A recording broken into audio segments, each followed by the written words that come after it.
I'm Andreas Enfeldt from dietdoctor.com, and I'm here with perhaps the world's foremost expert on paleo diets. Could that be true? Well, that's awful flattering, Andreas, but I've been involved from the very beginning with this. I think there's a number of key people, and I think that I'm probably in that core of key people that have promoted this concept and continue to promote it. Yeah, so your name is Loren Cordain, and you're a professor and researcher in Paleolithic diets, among other things. Pretty much. My research in the last 20 years is focused on diet and this evolutionary basis for human diet. Yeah. So I was going to start asking you, what is a Paleolithic diet and why is it so popular today? Well, Paleolithic stands for the Old Stone Age, and the Old Stone Age began with the invention of stone tools, and that happened about 2.5 million years ago, and it lasted up until the beginnings of the agricultural revolution, which was 10,000 years ago. And during that period, all humans were hunter-gatherers, and the food that they consumed was the food that they could forage, hunt, gather, or fish, and it was basically fresh food. Obviously, there was no processed foods or any foods that came about with the Neolithic and the Industrial Revolution. So what we try to do with the contemporary paleo diet is to try to mimic the food groups that our ancestral hunter-gatherers consumed, and with modern foods that are available at the supermarket. The only real caveat to that is, the only exception is that I think it's better if people can get grass-produced meats, beef, free-ranging chicken, and so forth. So those are superior to meat that has been produced in a grain produced in a feedlot. So that's pretty much the basis of the diet. And if you look at the food groups that our Stone Age ancestors didn't consume, they didn't eat cereal grains except as starvation foods occasionally. They certainly weren't staples. They didn't consume dairy products because they hadn't domesticated cows. And all of the processed foods that we eat now come from 4 major food groups: cereal grains, dairy products, vegetable oils, and refined sugars, and salt. And if you put those all together, you can call it a donut, a cookie, a pizza. You can call it anything you want, but it's basically the same 4 ingredients that are used in all sorts of processed foods. And most Americans and Europeans consume roughly 70% of their calories as those 4 food types. And so what we try to do is eliminate or severely reduce those foods and focus on real living foods like fresh fruits, fresh vegetables, nuts and seeds, and, as I mentioned, grass-produced meats. Seafood and fish are really the foundation of this diet. So I find it fascinating. You write in your book, The Paleo Answer. I mean, this is all based on evolution, right? And which is probably the most powerful idea in biology. And some people have said that nothing in biology makes any sense except in the light of evolution. But even so, that's not what we base our nutritional guidelines on today. Official guidelines don't really care about evolution at all. Well, I think you're right. I think that nutrition is a very young discipline in that it doesn't have an organizational template. Like if you look at cosmology is how the universe formed, and we know that the orienting paradigm is the Big Bang Theory. And so in nutrition is applied biology. And so the most fundamental of all ideas in all of biology, and indeed nothing in biology makes sense except under the light of evolution. So that statement should be extended to nutrition, is that nothing in nutrition makes sense except under the light of evolution. Unfortunately, the nutritional community is either unaware of this or they haven't bought into it yet. But evolution through natural selection won't go away. It is the most powerful idea humans have ever created to help us understand biology. And so eventually it will become the de facto guiding template for nutrition. I'm 61 years old and I should live so long to see that occur. But I would predict that in 20, 30 years or so, The USDA guidelines will no longer be based on fallible human ideas, which we call the My Plate or the food pyramid. It'll be based on these kinds of ideas. And so the evolutionary basis for nutrition really didn't get going until 1985 with Boyd Eaton's famous paper in New England Journal. So what are we, 35 years down the road? And in another 35 years, hopefully it'll be fully integrated into nutrition. So we'll at least have the information. And I predict that this concept will be refined. It certainly should be refined as more randomized controlled trials are done and as we understand our biologies and our metabolism in a better manner. But the basic concept will never leave us, is that our genome was shaped by this ancestral environment, this Stone Age environment. And we are literally Stone Agers living in the Space Age. Now we have, some genetic adaptations that have occurred since the agricultural revolution, but genomic sweeps of populations from around the planet suggest that in the past 60,000 years, we're pretty much like we were 60,000 years ago, just as we left Africa. There's certain parts of our immune system that have changed fairly dramatically. Adult lactase persistence and some hemoglobinopathies come to mind, but for the most part, our basic biology is no different than humans that were living 60,000 years ago. Right, and like you said, we're Stone Agers living in the Space Age. What kind of health implications does that have?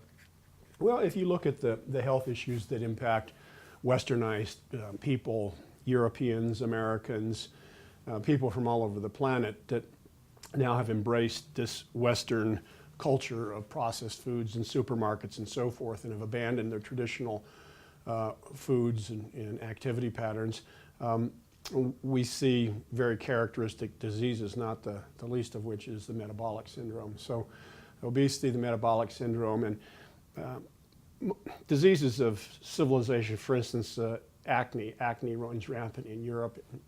Virtually all teenagers ultimately get it, same way in America.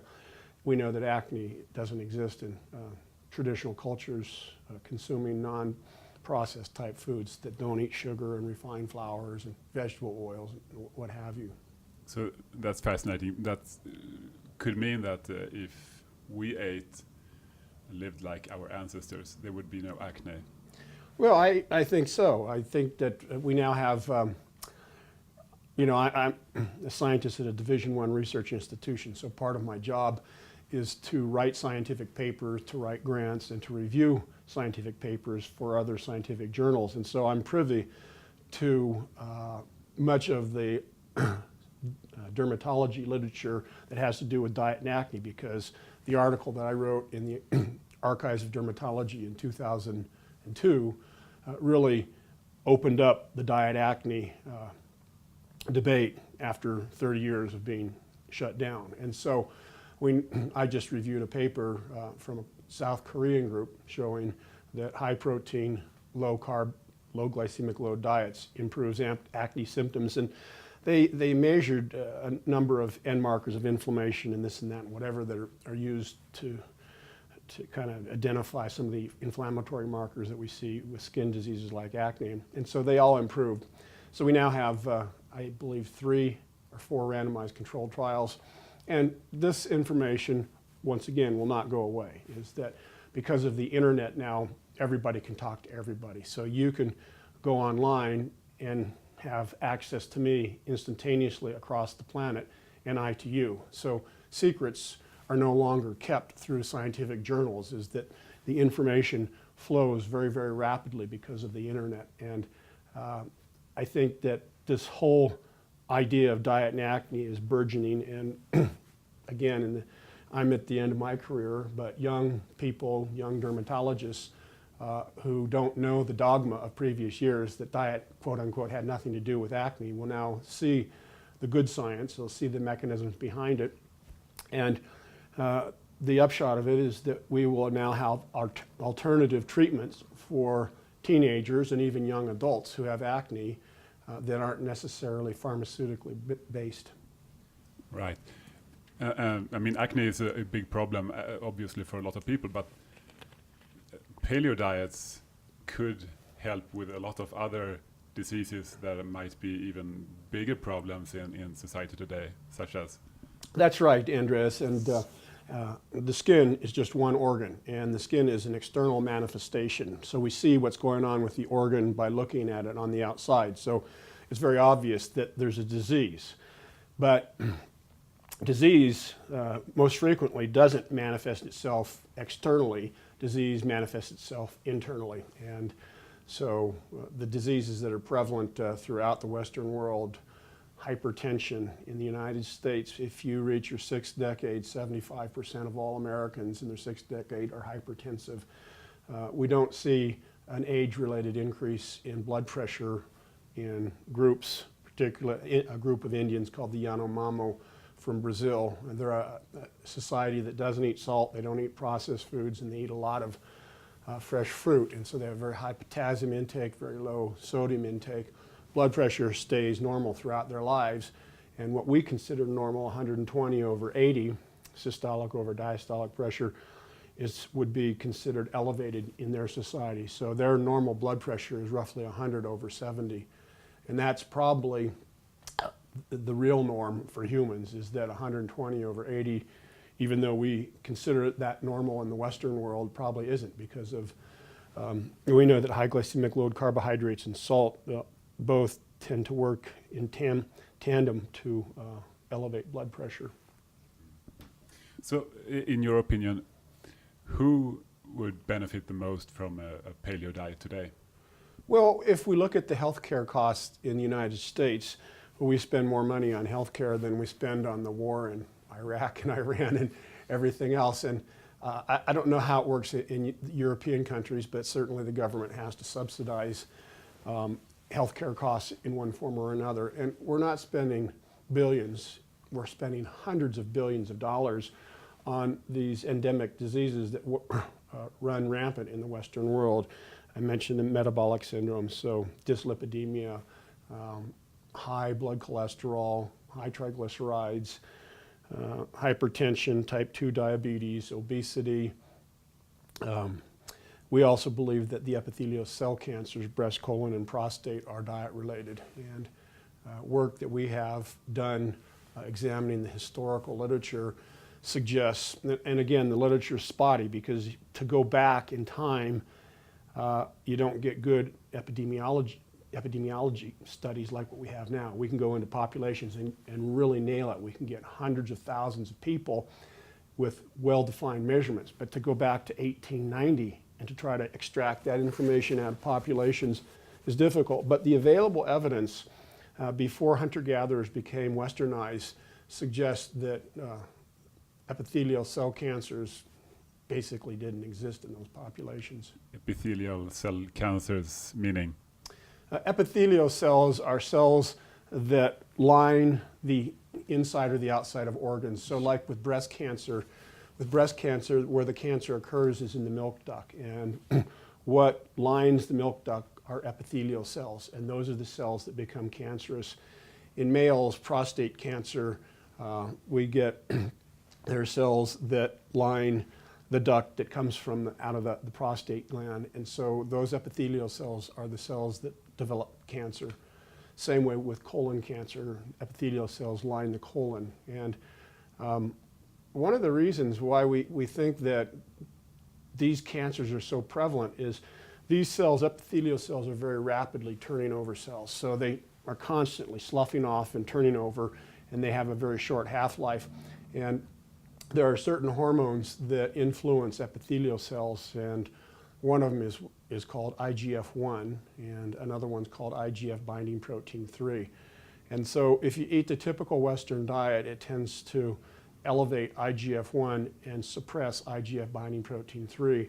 And the balance of those two hormones seems to have adverse effects for people with epithelial cell cancers. So large epidemiologic studies suggest that high glycemic load carbohydrates are a risk for those cancers. Now, there's certainly probably other elements involved. We know that omega-3 and omega-6 fats also influence cancer cell growth. And so the typical Western diet has excessive linoleic acid from vegetable oil, and that's an omega-6 fatty acid. And we don't get very much long-chain omega-3 fatty acids. These are the healthful fatty acids that are found in fatty fish like salmon and mackerel and sardines and so forth. So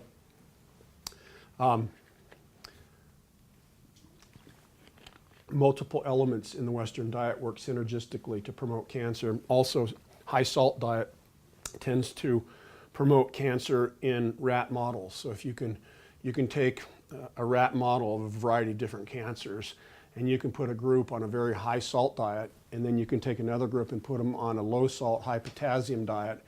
And what we find is that the low salt, high potassium has a lower incidence of cancers. So multiple elements work together. It's kind of like a symphony orchestra playing, is that we unconsciously eat these processed foods and don't even realize what we're doing. Right. So I've read your book, your new book, The Paleo Answer. You wrote another book called Paleo Diet. Was it 8 years ago or something? That book was, I started writing it in 2000, and it hit the bookstores in December of 2001, January 2002. So it's been out roughly a decade. A decade, yeah. But now you've updated it a little bit, perhaps. And I have a few questions from after reading this book that I find really interesting.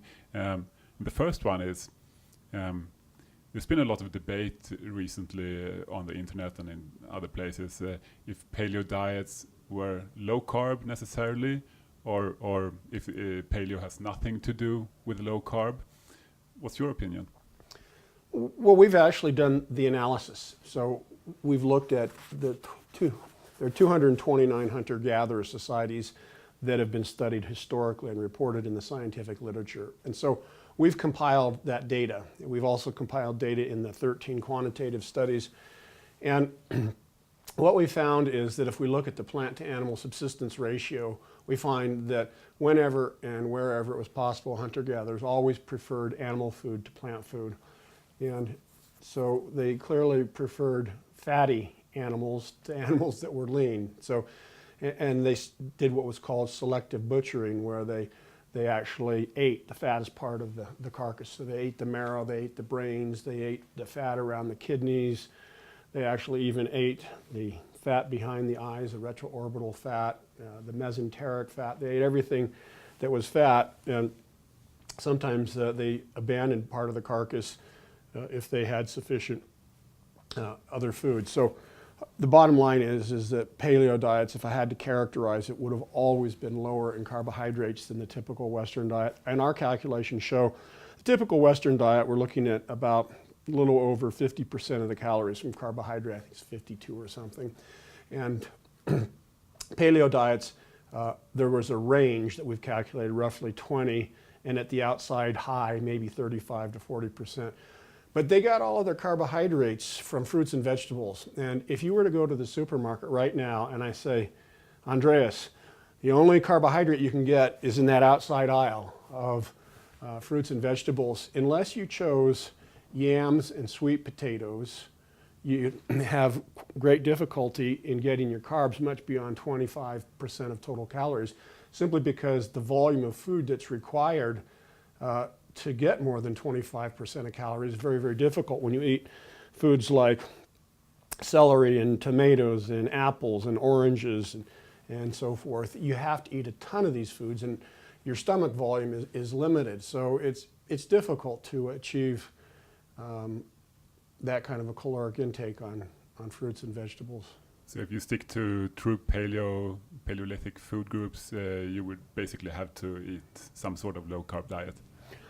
Pretty much. I know of some endurance athletes who are probably eating a moderate carb diet, but it's a low glycemic load diet because they obtain their carbohydrates from low glycemic index carbohydrates like yams and sweet potatoes. And if you can theoretically, like if you start juicing fruits and vegetables and carrots and so forth, then using modern mechanical means, you can certainly get it up to high unphysiologic non-hunter-gatherer types. But I don't recommend that, particularly for people that are obese or have a metabolic syndrome symptom is that they should be very careful with fruit and fruit juices. If you're an endurance athlete, you need to replenish glycogen stores in your muscles. So that's a little bit different story, and we've kind of addressed that in my second book, The Paleo Diet for Athletes. So those folks are much more insulin sensitive than people with the metabolic syndrome or obesity, and it doesn't seem to have nearly the problem. When they stop training, then it can become problematic.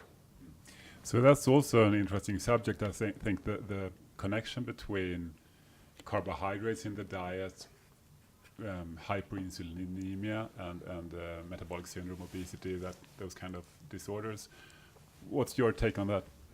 Well, it's very difficult to produce obesity or insulin resistance or the metabolic syndrome unless you consume processed foods. So you got to eat sugar, you got to eat refined flour, and if you mix that up with vegetable oil and salt, you can call it a cookie or a cake or whatever you want to call it, a donut or, candy, fudge, you name it. So we've invented all of these processed foods, but the problem is that we are artificially putting two components, two macronutrients together that are not found in real foods. So we're taking sugar or sweet, we're combining it with fat.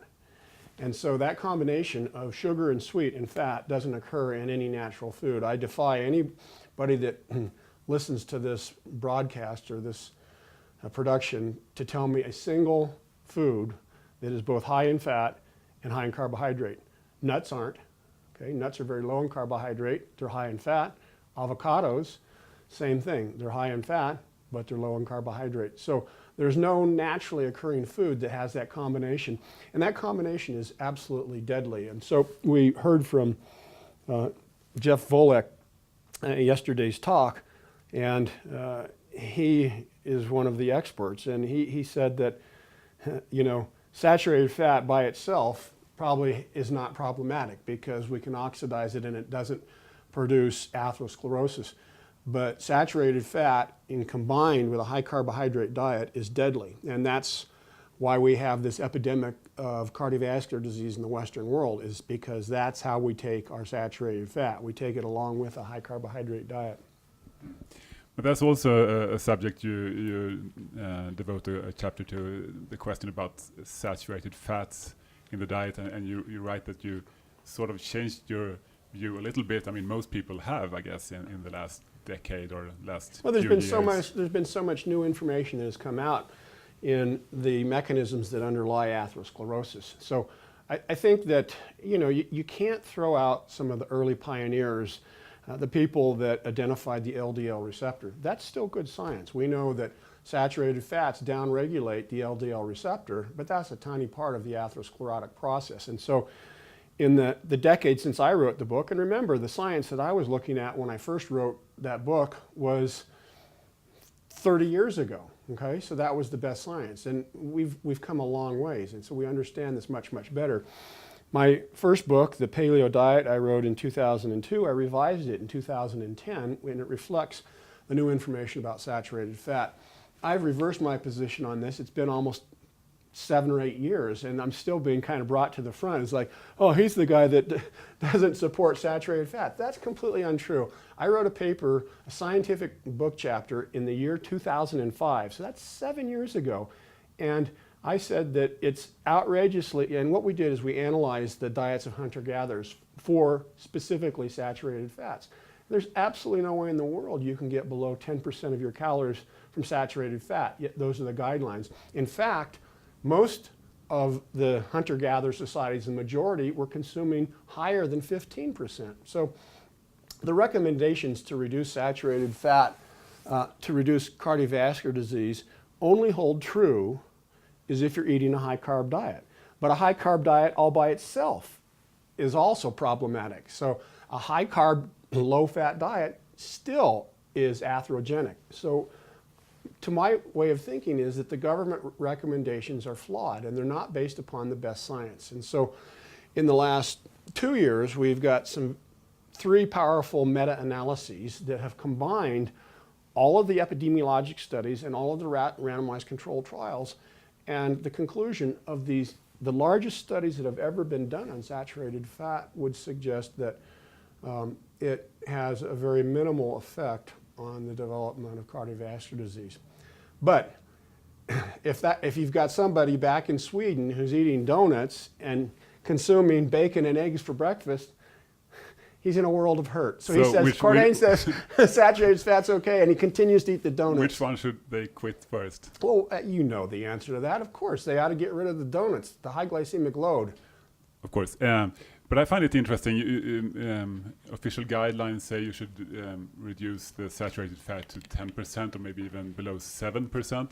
And you say 15% is perhaps normal for hunter-gatherers. we did the analysis, and it depends on, you know, there wasn't a single hunter-gatherer diet. They ate a variety of foods, and their plant-to-animal subsistence ratio changed throughout the year. Sometimes they ate a lot of plant foods, sometimes they ate a lot of animal foods, but they never would have ever consumed less than 10% of their calories as saturated fats, only under perhaps starvation conditions when they couldn't get any animal foods. But for the most part, the human genome was conditioned by high saturated fat intake.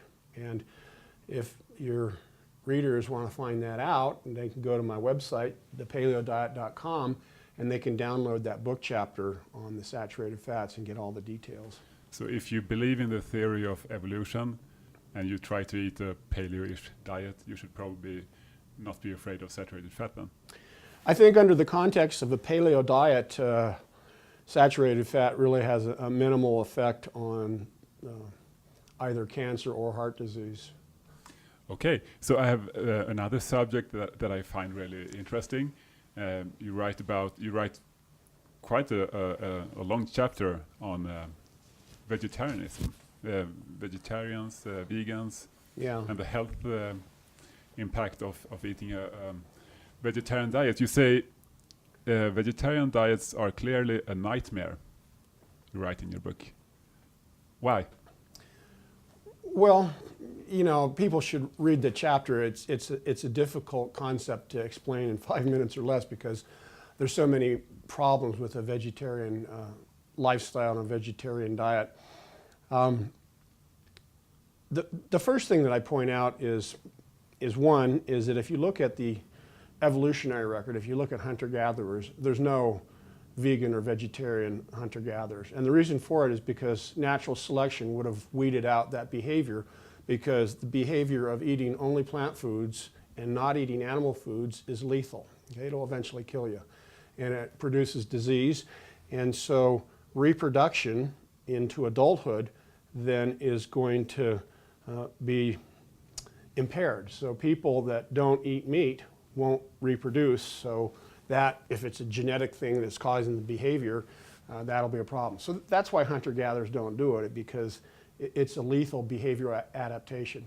Now, the second major factor is perhaps 50 to 60% of people who become vegans or vegetarians do so because they think they're improving their health. All right, so they think that they'll escape cancer and heart disease and type 2 diabetes and everything else that kills us in the Western world. Well, until 1999, no scientists ever got around to looking at mortality in vegetarians/vegans. And so a fellow from England by the name of Dr. Key finally got around to doing that, and he published his results in the American Journal of Clinical Nutrition. He examined, I think it was like 28,000 vegan vegetarians, and overall mortality didn't differ from all causes combined from the average hamburger eater in society. So they didn't escape heart disease, they didn't escape cancer, and same thing. So this study was replicated again in 2009. These are called meta-analyses. And what scientists do is anybody can cherry pick a study. If you're a vegetarian, you can cherry pick a single study and say, look, this supports my cause. Or if I'm non-vegetarian, I can cherry pick another study and say, look, this supports my cause. So we've kind of gotten over that. And in the last decade, what we do now is we employ what are called meta-analyses. And we can use statistical procedures to bring together all the studies that have ever been done on the topic. And that's what we've done with vegan vegetarians. As I mentioned, the most comprehensive one was published in 2009 by Key's group once again, and it was even a larger sample. I think it's close to 40,000. And there was a slight evidence that they may have, a certain group may have done just a little bit better with cardiovascular disease, but the whole group, compared to the whole of society, didn't. And so, so if you adopt a vegetarian or vegan diet to become healthier, it's not going to happen. And part of the reason is because there's so many nutrient deficiencies you're going to develop if you stop eating animal such food. as? Well, first thing you're going to develop, and this happens almost overnight, is zinc. Okay? Now, if you measure zinc in plasma, so if you draw blood and you measure it in plasma, you can't get a very good handle on it because zinc doesn't bind in plasma proteins very well. Where zinc occurs is intracellularly. And so the way you have to measure zinc is you have to scrape cells from your mouth, the inside of your mouth. You can scrape them open and then break open those cells, and then you can measure zinc. And so the studies that have actually measured intracellular zinc, you put people on a vegan diet where they don't eat any animal products, within 7 or 8 days, they start to become zinc deficient. So, and then what happens? What happens when you're zinc deficient? well, zinc is involved in all kinds of intracellular mechanisms involving immunity. People that become, if you get an upper respiratory sickness, what does the physician tell you to do? Take some zinc lozenges, you know, rub zinc in your nostrils or whatever. So zinc is involved in many immunological functions.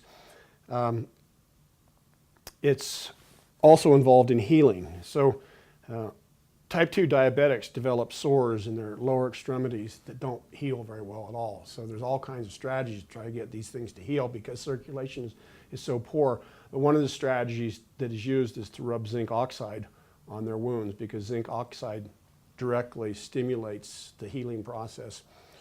Zinc is involved in anti-inflammatory mechanisms as well. So inflammation drives cardiovascular disease, cancer, and autoimmunity. And so if you have a impaired or a compromised zinc status,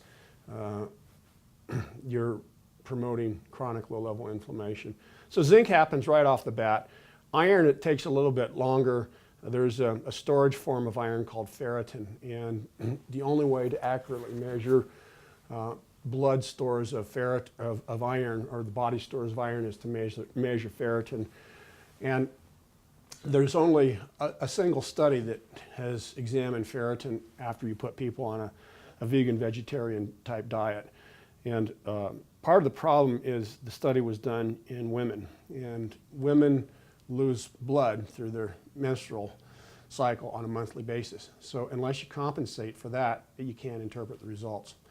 So all other studies in men that have gone on short-term studies show that serum ferritin levels start to plummet after a couple weeks. So iron is involved in all sorts of mechanisms that involve cognition, health, well-being. In the third world, where but non-industrialized countries where people don't have access, don't have a lot of money to be able to purchase animal products, iron deficiency is a huge, huge problem. And in young developing children, it adversely impacts cognitive development, so it lowers the IQ. And so people that think they're doing their children a favor by putting them on a vegan vegetarian diet are actually probably doing them one of life's biggest disservices by not giving them the opportunity to have mental development during these critical years. So zinc and iron, long-chain omega-3 fatty acids. If you eat a plant-based diet, there's no long-chain omega-3 fatty acids in any plant food. So unless you supplement, you're going to immediately become deficient in long-chain omega-3 fatty acids. And unless somebody has been living in a telephone booth or someplace that you can't see what's going on in the Western world, virtually all kinds of chronic diseases improve with long-chain omega-3 fatty acids.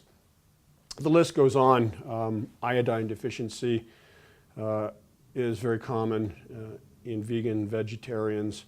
there's an amino acid called taurine that's only found in animal products, and vegan vegetarians become deficient in taurine, and we know that taurine influences a process called platelet aggregation, which is a clotting process that goes along with cardiovascular disease. So it makes things worse. And, you know, I'm getting old and tired, so I can't think of the entire laundry list, so you read my book. That's a lot of nutrients anyway. So vegetarians and Oh, vegans B6. Vitamin B6 is another one. In your view, they basically all get nutritional deficiencies. Yeah. If you decide to do that and you don't supplement or you don't eat, oh, and the biggest one, of course, is vitamin B12. Yeah. That's huge. Most common.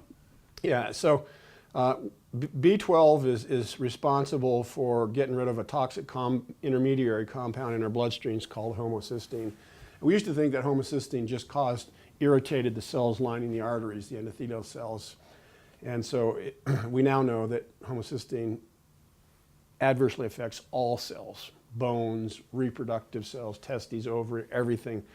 When homocysteine is high, adversely affects it. So the best way to elevate homocysteine is to go on a vegan vegetarian diet. And that's bad. Okay, you even say that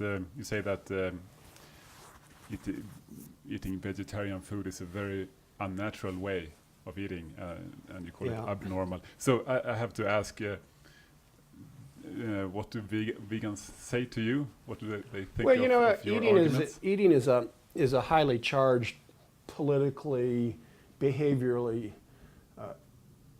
induced behavior that we all have to do pretty much on a daily basis. So there's more to eating than just the science of what it does to our health and well-being. So many vegans consume vegetarian diets because they think it's going to make them healthier. Well, just read my chapter 4 and the 200 or so references that I provided, and you can see that it doesn't. But some people do it for religious reasons and, for ecologic and environmental reasons, and that's their choice. I'm not trying to preach or force my viewpoint on people that do it for that, but what I would say is that the data simply doesn't support doing it for health reasons. Right. So moving on from vegetarians, so next question, dairy products, why are they bad for us in your view? Oh God. Just the short version. The short version. Well, I guess the biggest reason is that 65% of the people on the planet don't have the enzyme to break down the sugar in milk. So the sugar is called lactose, and we have an enzyme called lactase. And in most people on the planet, after weaning, lactase loses its activity and they can't drink milk. So that ought to tell us something, is that when 65% of the people on the planet can't drink milk without gastric upset, we've got a problem. No other mammal on the planet consumes the milk of another species at any time in their lifespan. And milk is not just this white substance that's high in calcium. Milk is a potent endocrine stimulator that has evolved through millions of years of mammalian evolution to have a therapeutic and growth-inducing effect on the young of a mammal. And so that's what it's supposed to do. It's supposed to make the animal grow very, very rapidly, give it immunity, and give it a boost in life to get started. And so what we're doing is we're taking, and milk is just an absolute chock full of hormones and bioactive peptides. So these things do get past the gut barrier and they cause adverse health effects. So we know that type 1 diabetes in children, that milk is a suspect factor because they develop antibodies to bovine insulin. So there's insulin in cow's milk, and it survives pasteurization and it survives the marketing and the whole process. So the fact that we have antigens being formed, antibodies being formed against bovine insulin means that bovine insulin is interacting with our immune system. So it's getting past the gut barrier, and T cells and B cells, these are parts of the immune system, are eliciting a reaction to this foreign antigen. And epidemiologic studies suggest it's not just type 1 diabetes, that other autoimmune diseases, including multiple sclerosis, are associated with milk consumption. Recently, there's a paper that came from a group in Scandinavia, from your part of the world, Christian Hoppy's group, and what they did is they fed 8-year-old boys, they got 24 8-year-old boys, and they fed them protein either as milk, so all their protein came as milk or as meat. And they did it for a 7-week period, and then they crossed them over. And during the period in which they were consuming milk, they all became insulin resistant. And so insulin resistant is the preliminary step behind the development of obesity and the metabolic syndrome. So that study needs to be replicated in a well-controlled group of adults. It hasn't been done yet, but when that study is done, that will have implications that will resonate throughout the world. Yeah, I guess. So there's plenty of reasons to believe that maybe dairy products are better to be avoided, but a lot of people like them. So I would like to ask, do you have any tips? What kind of dairy products are the worst, and what might be less bad? Well, the adverse effects seem to come from milk proteins, particularly the whey fraction in milk.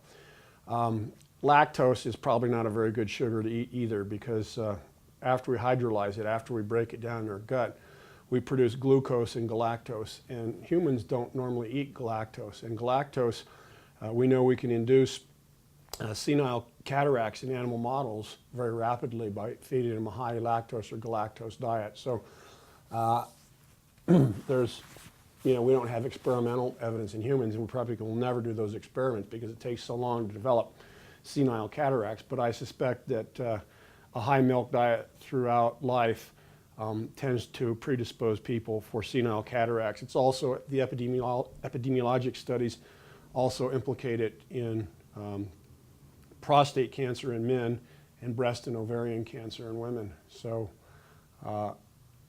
it's a nasty substance. It's designed to cause growth in calves, and it causes growth in humans. It stimulates growth. We know that if you drink milk, it elevates a hormone called IGF-1, and elevations in IGF-1, we've been through this before, they're caused by high glycemic load carbohydrates. They're also caused by milk. So pouring yourself a bowl of Kellogg's Corn Flakes with milk in the morning and consuming that with some fruit juice is perhaps one of the absolute worst breakfasts you could ever do. And a very common one. And a very common one, because it's easy to put together, it's quick, and it tastes good, I guess. So moving on to the other product that I enjoy, butter. That's fairly low in lactose, fairly low in milk protein. Yeah, would that be more? I would say that dangerous? the only dairy product that I would advocate, and obviously it's not paleo, but it contains none of the proteins, very, very few of the whey proteins, and the fatty acid profile, we used to worry about it because it contains so much palmitic acid, but we've been through that story before, is that saturated fats are probably not problematic in the face of low carbohydrate diets. So butter would be almost okay?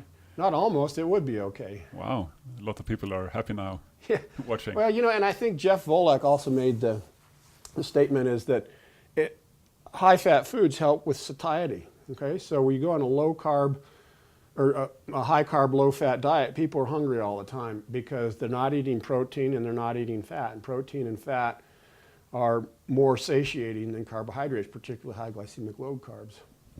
So moving on, we only have a few more minutes, but I would like to talk briefly about a big subject called leaky gut. Yeah. Could you just summarize what that's about? A decade ago, I wrote a paper we published in the British Journal of Nutrition in which we implicated leaky gut in autoimmunity, and that was a decade before its time.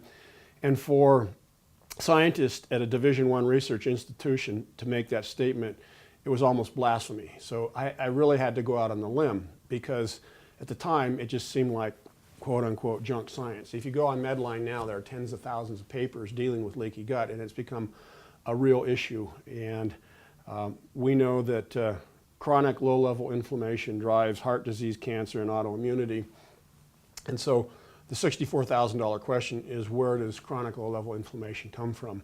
If you're a physician and somebody comes to you and they've got pyorrhea or gum disease, well, you better be very worried not just about their gum, but their heart.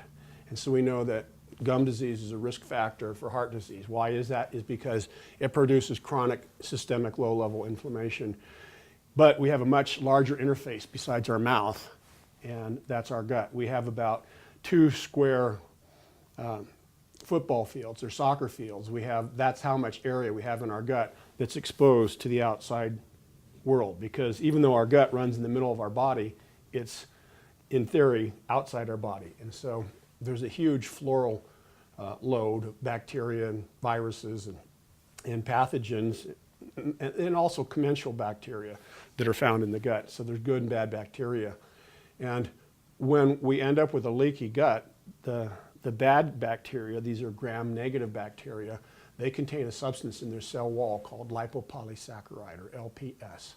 And lipopolysaccharide immediately causes the immune system to become inflamed. It's like there's no other response. It's like turning on a light switch. There's no if, then, or. Most biological systems, we have multiple negative feedback mechanisms that say, well, I'm going to get fired up here, I'm not. When LPS gets into our body, boom, it's like pouring gasoline on fire. And so LPS is very much pro-inflammatory. And we have cells lining our gut called dendritic cells, and so and macrophages. These are the first lines of defense. And so they bind this LPS, and they have a specific receptor called a toll-like receptor 4. And so when LPS binds toll-like receptor 4, it upregulates or it increases the synthesis of pro-inflammatory cytokines, TNF-alpha, IL-6, and so forth. And this, if you have a leaky gut chronically over your entire lifetime, then you've got this chronic low-level inflammation, systemic inflammation going on. And the typical Western diet produces a leaky gut through a variety of mechanisms. High glycemic load carbohydrates seem to cause leaky gut, so sugar and white flour. Wheat causes a leaky gut in many people. Beans, potatoes, even green tomatoes have a substance that induces leaky gut. A fully ripe red tomato probably is okay, but green tomatoes contain a substance called alpha-tomatine that promote leaky gut. Alcohol causes a leaky gut. Birth control pills cause leaky gut. If you take antacids, they contain a substance called aluminum hydroxide, or alum. That increases leaky gut. If you like hot, spicy foods, they cause a leaky gut, but they contain substances called capsaicin. So chili peppers also cause a leaky gut. Gut heals very, very rapidly. So if you have a leaky gut in the beginning of the morning, probably by afternoon, if you don't continue eating these foods, it can heal itself up. So if you get these foods out of the diet, like with the paleo diet, you're in good shape. Yeah, I find this a fascinating subject, and you link this leaky gut to all kinds of autoimmune disease. We think so. We think that, and not just us, Alessio Fasano's group, although my paper was the seminal paper in the scientific literature dating back to 2002. Fasano's group, who are the premier celiac people in the world, they've also, I think by about 2005, they came up with a very eloquent mechanism whereby wheat causes leaky gut. So, but yeah, it's a fascinating theory. But you write you write in your book that there's no scientific studies to date performed regarding the paleo diet and leaky gut. That's right. We need to do those studies, and you know, as I mentioned, the very first paleo diet paper with Boyd Eaton's in 1985. So here we are, you know, 15, 25, 30 years later, and it's now being taken seriously. I'm involved as a consultant in a group that is testing paleo diet in an NIH R01 grant, a large group of people over a 2-year period. So hopefully this kind of information will start coming out. Yeah, so a lot more research to be done, but if someone wants to start today, what's the most important thing, would you say, if you want to move from a Western diet to something more healthy, paleo-like? What's the most important 1, 2, 3 things? Well, you know, in the United States, the way supermarkets are set up is that the real food is in the outside aisles, and they do that deliberately so that you have to walk through the inner aisles where all the processed foods is to get to the real food. So I would say your first step is to make your food choices primarily in the outer aisles and stay away from the inside aisles. That's the number one thing. That would be a very easy starting point. So get yourself fruit and vegetables and meat and fish, and you're in good shape. And stay away from the bread aisle and the canned foods and that kind of stuff. Excellent. So if you want to learn more about this, what should I would say go to my website if you want to get a lot of information for free, the paleodiet.com, and all my scientific papers can be downloaded for free. You can get discounts on my books. You can become, the website is going to be updated here shortly. You can become a member, and I'll be doing regular podcasts and all kinds of fancy stuff. So good, excellent. Thank you very much. Thank you, Andreas. I appreciate it.